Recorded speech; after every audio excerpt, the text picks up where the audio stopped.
Messieurs, vert ou rouge, si le CH est à moins de 3 points des séries à la date limite, il ne doit pas être vendeur.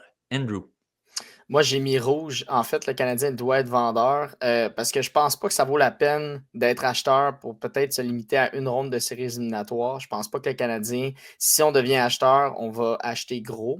Puis en plus de ça, qu'on va se rendre loin en séries éliminatoires. Donc, je pense que le Canadien doit rester focusé sur liquider. Puis peut-être regarder des vétérans pour la fin de la saison. Mais l'essentiel, c'est d'être vendeur.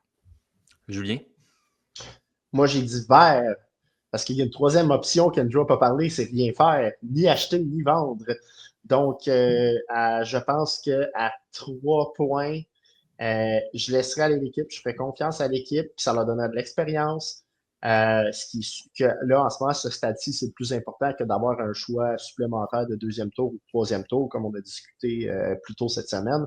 Donc, non, je pense que le Canadien, à 3 points, on garde notre équipe, quitte à perdre quelques choix. Puis si on s'entend, il n'y a pas des gros joueurs non plus cette année à liquider. Puis donner de l'expérience à l'équipe pour la suite des choses. J'y vais avec rouge de mon côté parce que même en étant à 3 points, on le sait, il faudrait avoir vraiment une fin de saison exceptionnelle pour pouvoir se glisser en série. Donc, je pense que dans tous les cas, on va arriver à court.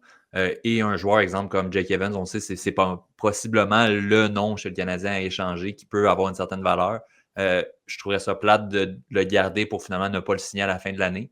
Donc, c'est peut-être le seul joueur que à tout prix, je verrais le Canadien échanger. Pour le reste, c'est sûr que si on les échange, on obtient des choix, tant mieux. Mais comme tu l'as dit, Julien, c'est pas un besoin non plus. Mais seulement à cause d'Evans, je me dis on n'a pas le choix d'être vendeur pour au moins maximiser sa valeur actuelle et en bénéficier aussi dans le futur vu le retour qu'on pourrait obtenir. Guillaume?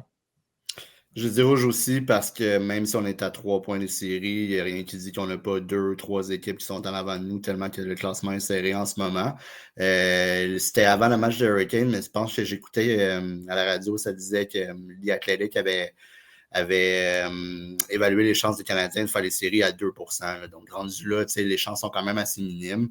D'être vendeur, ça ne veut pas dire de vendre tout non plus ses effectifs. Il n'y a rien qui empêche que si jamais Jake Evans s'entend avec le Canadien de le garder, puis de vendre des gars comme Joel Armia et de vendre, évidemment, d'échanger. Joel Armia et David Savard.